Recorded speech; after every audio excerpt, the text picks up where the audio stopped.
दोस्तों धीरे बोलो, कोई सुना ले। यह बात हम सबके कानों में पड़ी होगी और हमारे मुंह से भी निकली भी होगी। लेकिन सोचने की बात यह है कि ये वाक्य कब कब हमारे मुंह से निकलता है और कब कब हमारे कानों में पड़ता है, क्योंकि ऐसे कम ही गुप्त राज होते हैं जो हम दूसरों के कानों में पड़ने नहीं देना चाहते। अक्सर परिवार में अशांति का कारण हम स्वयं ही होते हैं। हम इस बात को देख पाए भले ना देख पाए, पर यह असल सत्य है, क्योंकि जाने अनजाने मूर्खतावश हम खुद ही अपनी वो बातें दूसरों को बता देते हैं जो हमें कभी नहीं बतानी चाहिए। और वही बातें जो जाने अनजाने हमने किसी दूसरे के सामने बता दी थी, वही हमारे दुख का कारण बन जाती है, वही हमारे झगड़े का कारण बन जाती है। और फिर बाद में हमें पछतावा होता है कि मुझे यह बात किसी को बतानी नहीं चाहिए थी, मेरी ही गलती हुई कि मैंने जाने अनजाने ये बात सभी को बता दी। इसीलिए आज की जो बौद्ध कहानी मैं आपको सुनाने वाला हूं, उसे सुनने के बाद आपको 7 ऐसी बातें पता चलेंगी जो आपको कभी किसी को नहीं बतानी चाहिए। ये जो 7 बातें हैं जो आपको किसी को नहीं बतानी, क्यों नहीं बतानी, इसके पीछे का तर्क भी मैं आपको दूंगा। और दोस्तों, इससे पहले कि आप इस बौद्ध कहानी में खो जाए, इस चैनल को सब्सक्राइब जरूर कर ले। तो चलिए कहानी को शुरू करते हैं। एक समय की बात है। एक नगर में रमेश नाम का एक युवक रहता था। वो युवक बहुत गरीब था। 2 वक्त की दाल रोटी भी बड़ी मुश्किल से उसको नसीब होती थी। किसी काम की तलाश में दिन रात खोज करने पर भी उसे कोई काम नहीं मिल रहा था। फिर एक दिन उसने अपनी पत्नी के सामने अपनी सारी समस्या बता दी। उसने अपनी पत्नी को कहा कि मैं जिस जगह भी काम मांगने के लिए जाता हूं तो हर कोई मुझे यह कहकर काम नहीं देता कि हमारे यहां काम की जरूरत नहीं है। मैं काम की तलाश कर करके थक चुका हूं। मुझे समझ नहीं आता कि मैं तुम लोगों का पेट कैसे भरूंगा, अपने बच्चों को कैसे पालूंगा, और ये चिंता मुझे दिन रात खाए जा रही है। यह सुनकर उसकी पत्नी ने कुछ सोचकर कहा कि तुम एक आदमी के पास एक बार ही काम मांगने के लिए जाते हो, और जब वो काम नहीं देता तो तुम 2 बार उसके पास जाते तक नहीं हो। अगर तुम्हें उनसे काम लेना है तो तुम्हें हमदर्दी जतानी होगी, तुम्हें उनसे हमदर्दी हासिल करनी होगी, अपनी गरीबी दिखानी होगी, ताकि वो लोग तुम्हारी मजबूरी समझकर तुम्हें काम पर रख लें। इसीलिए शर्म मत करो, उन्हें अपनी मजबूरी बताओ, अपनी गरीबी बताओ, और इसी उपाय से तुम काम पा सकते हो। ये बात रमेश के दिमाग में बैठ गई और अगले दिन काम मांगने के लिए वो उसी सेठ के पास जा पहुंचा जहां पर वो पिछले दिन काम मांगने के लिए गया था। लेकिन इस बार उसने हाथ जोड़कर उस सेठ से प्रार्थना की, उससे विनती की कि वो बहुत गरीब है और उसे काम की बहुत आवश्यकता है। वो जो कुछ भी उसे देंगे उसमें संतुष्ट हो जाएगा, पर कृपया करके मुझे अपने यहाँ काम पर रख ले। उसकी ये हालत देखकर उस सेठ ने उसे अपने यहाँ काम पर रख लिया। वो रोज वहां पर काम पर जाने लगा। अंदर ही अंदर वो खुश तो था कि उसे काम तो मिला, लेकिन उसे वेतन दूसरे लोगों से कम मिलता था। वही काम जो दूसरे लोग कर रहे थे उन्हें ज्यादा वेतन मिल रहा था और इसे कम वेतन मिल रहा था। जब इस बारे में उसने अपने सेठ से कहा तो सेठ ने कहा कि देखो भाई, तुम्हें काम की जरूरत थी, मैंने तुम्हें काम दिया, मेरा धन्यवाद करने की बजाय तुम मुझसे शिकायत कर रहे हो। ये सुनकर रमेश वहीं पर चुप हो गया। बात कहीं ना कहीं सत्य थी, जबकि सेठ ने तो उसे उसकी मजबूरी के हिसाब से ही काम दिया था और इसीलिए वो उसे अपने अनुसार ही वेतन देता था। लेकिन धीरे धीरे उसने ये बात अपने सगे संबंधियों और अपने दोस्तों को भी बताना शुरू कर दी कि उसका सेठ कैसा आदमी है और उसे कितना वेतन देता है। समय बीतता रहा और रमेश पूरी लगन के साथ अपना काम करता रहा। लेकिन अब परिस्थितियां बदलने लगी थी। सेठ अब राजेश से दूसरे लोगों से ज्यादा काम लेता था और उसे कम वेतन देता था। यह बात रमेश के मन को बहुत खलती थी। वो दूसरों से ज्यादा मेहनत कर रहा है और उनसे कम वेतन पा रहा है। इससे उसके आत्मसम्मान को बहुत गहरी चोट पहुंची। अब धीरे धीरे उसका मन अपने काम से हटने लगा। उसका मन काम में लगता ही नहीं था। जाहिर सी बात है कि ऐसी जगह किसका मन लगेगा जहां आदमी को अपने आत्मसम्मान के साथ समझौता करना पड़े। इसीलिए जल्द ही उसने अपना काम छोड़ दिया और वो घर पर आकर खाली बैठ गया। अब उसके पास घर का खर्चा चलाने के लिए भी पैसे नहीं बचे थे। इसीलिए उसने अपने सगे संबंधियों और अपने दोस्तों से सहायता मांगनी शुरू की। लेकिन उसके दोस्त उसके सामने तो उसे दया का पात्र समझते थे, उसे दिलासा देते थे, लेकिन पीछे से उसका मजाक उड़ाते थे। वो कहते थे कि कितना बेवकूफ है, सेठ ने इतना काम लिया और बेचारे को पैसे भी नहीं दिए। अरे हम इसको पैसे दे दे तो ये कल हमारा भी पैसा वापस कर पाएगा। इसकी ऐसी हालत है, काम तो इसके पास कुछ है नहीं, पैसा कहां से लाके देगा। और इसी वजह से रमेश की हालत दिन बाद दिन खराब होती जा रही थी। अब वो दिन रात तनाव में रहने लगा था। वही दोस्त, सगे संबंधी जो उसके अपने होने का दिखावा कर देते। वो उसे दया का पात्र समझ रहे थे, उन्हें उसके ऊपर तरस आ रहा था। सब लोग आकर उसे ज्ञान तो बहुत देते थे, लेकिन कोई सहायता नहीं करता, और अक्सर ऐसा ही होता है। ज्ञान देने वाले तो बहुत मिल जाते हैं, लेकिन मदद करने वाले, उंगली पकड़कर, हाथ पकड़कर आगे चलाने वाले कितने लोग मिलते। एक दिन उसे पता चला कि पड़ोस के गांव में एक बौद्ध भिक्षु आया हुआ है जो बहुत ही ज्ञानी है। रमेश इतने तनाव में था कि उसे कोई रास्ता नजर ही नहीं आ रहा था। इसीलिए जाने या अनजाने वो उस बौद्ध भिक्षु के पास पहुंच जाता है। वहां पहुंचकर वो सीधे उनके पैरों में गिरकर रोने लग जाता है। वो रोते रोते उन्हें अपनी सारी परिस्थिति बताता है। उन्हें बताता है कि किस तरह उसके सेठ ने उसका फायदा उठाया और उसके सगे संबंधी उसके साथ कैसा व्यवहार रखते हैं।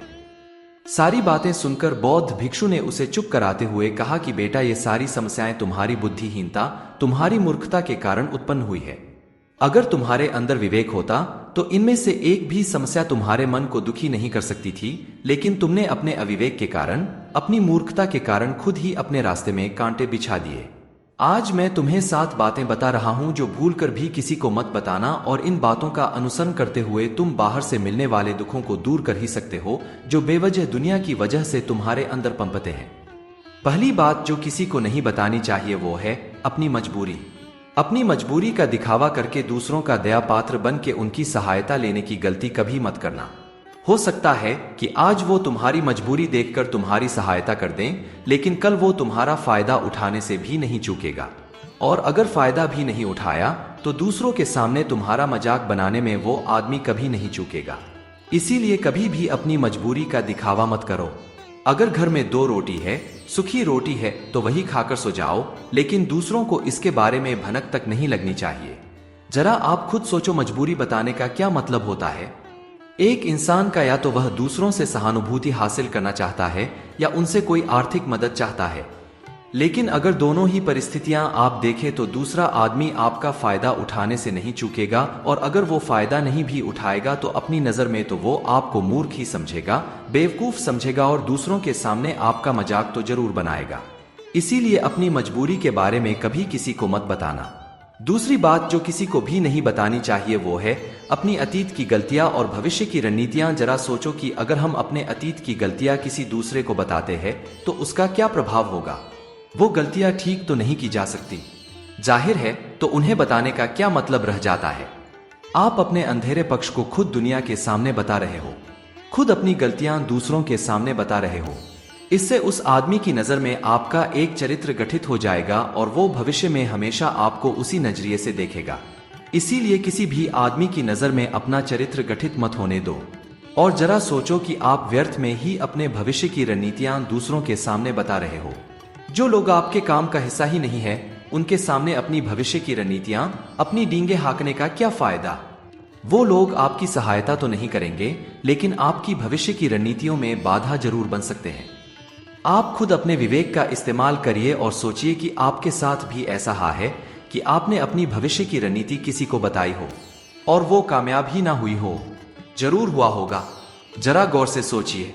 तीसरी बात जो किसी को नहीं बतानी चाहिए वो है अपने घर की बातें। जो भी हमारे घर के अंदर आपस में बातचीत होती है, हमारे माँ बाप के साथ, हमारी पत्नी के साथ, हमारे बच्चों के साथ, वो बातें परिवार तक ही सीमित रहनी चाहिए। अगर आप इन बातों का दूसरों के सामने ढिंढोरा पीटते हो तो दूसरों को आपके घर में घुसने का एक मौका मिल जाता है और वह इसका फायदा उठाने से कभी नहीं चूकेंगे। वो आपके परिवार के सदस्यों को आपसे दूर लेकर जाने की कोशिश करेंगे। अक्सर ऐसा होता है, हम समाज में देखते हैं कि हम अपने घर के झगड़ों को कम करने के लिए उन झगड़ों को अपने पड़ोसियों और दूसरे सगे संबंधियों को बता देते हैं, लेकिन इससे आपको सहायता कभी नहीं मिली होगी, बल्कि आपके घर के लड़ाई झगड़े और ज्यादा बढ़ गए होंगे, और वो जाहिर है वो बढ़ेंगे। अगर आप अपने माँ बाप की बात दूसरों को बताएंगे तो आपके माँ बाप को बुरा लगेगा ही कि हमारा बेटा हमसे बताए बगैर दूसरों को ये बातें बता रहा है। इसीलिए अपने घर की बातें और अपने घर की लड़ाई झगड़े किसी के सामने मत बताना। चौथी बात जो मैं आपको बताने जा रहा हूं, जो किसी को नहीं बतानी चाहिए, वो सुनने पर बहुत अजीब लग सकती है, लेकिन उसका सत्य भी मैं आपको एक तर्क के माध्यम से दूंगा। मैं कहता हूं कि अपनी आमदनी किसी को मत बताना। अब अपनी आमदनी न बताने के पीछे क्या मतलब हो सकता है। जरा सोचिए कि आप अपनी आमदनी अपने दोस्तों को बता देते हैं, तो जब आपके दोस्तों को जरूरत पड़ेगी तो वो सिर्फ आपको ही याद करेंगे, क्योंकि उनको पता है कि अगर आपकी आमदनी ज्यादा अच्छी है तो आप भी उनकी मदद कर सकते हैं, और इसीलिए ज्यादा लोग आपसे सहायता मांगेंगे। और जब आप उनकी सहायता नहीं करेंगे तो वो सोचेंगे कि इस आदमी के पास पैसे है, मेरी सहायता कर सकता है, लेकिन यह सहायता कर नहीं रहा है, और इसीलिए आपकी आमदनी आप दोनों दोस्तों के बीच एक झगड़े का कारण हो सकती है। कम आमदनी होगी तो लोग मजाक उड़ाएंगे, और ज्यादा होगी तो सहायता मांगेंगे, तो अपनी आमदनी बताने का कोई मतलब नहीं है। पांचवी बात जो मैं आपको बताने वाला हूं उसे आप गांठ बांध लेना और किसी को ये बात मत बताना।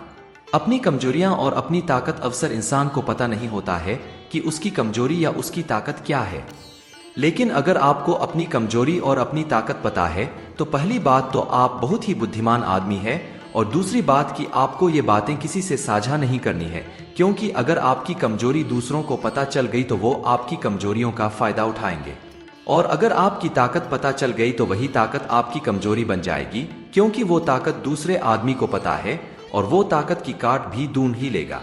अपनी कमजोरी और अपनी ताकत अपनी पत्नी या अपने पति को भी नहीं बतानी चाहिए, क्योंकि इसके बाद आपको घर में उनसे हमेशा दबके रहना पड़ेगा। छठी बात जो किसी को नहीं बतानी चाहिए वो है अपने मित्र और अपने शत्रु। आप अपने मित्रों के बारे में अगर दूसरे लोगों को बताएंगे तो वह आपके मित्रों के साथ अपनी घनिष्ठता बनाकर आपको धोखा दिलवा सकते हैं। आपके गहरे मित्रों को आपसे दूर करने का प्रयास कर सकते हैं। अक्सर आम आदमी ऐसा नहीं करता, लेकिन आपके दुश्मन ऐसा करने की कोशिश कर सकते हैं, और दूसरी तरफ आपके शत्रु का भी किसी को नहीं पता लगना चाहिए, क्योंकि आज जो आपका मित्र है अगर कल वो आपका दुश्मन हो गया तो वो आपके दुश्मन के साथ ही मिलकर आपको परास्त कर सकता है, आपको धोखा दे सकता है। इसीलिए अपने सबसे अच्छे दोस्तों को भी अपने दुश्मन के बारे में कभी मत बताना।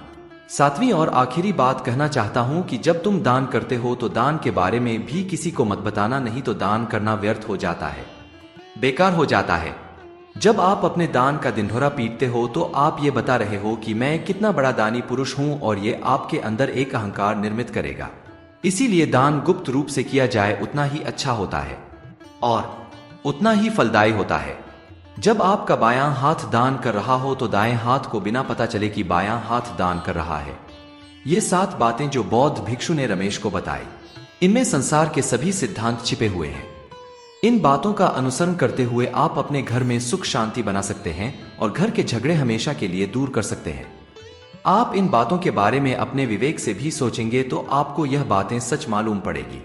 हमारा कहानी सुनाने का मकसद यही है कि आपका विवेक जागृत हो, आप खुद उन बातों के बारे में सोचें जो हम आपको बता रहे हैं। तो दोस्तों, कैसी लगी आपको ये कहानी? कमेंट सेक्शन में जरूर बताना और चैनल को सब्सक्राइब कर लेना। तो दोस्तों, मिलते हैं अगली कहानी में, तब तक के लिए अपना ख्याल रखें।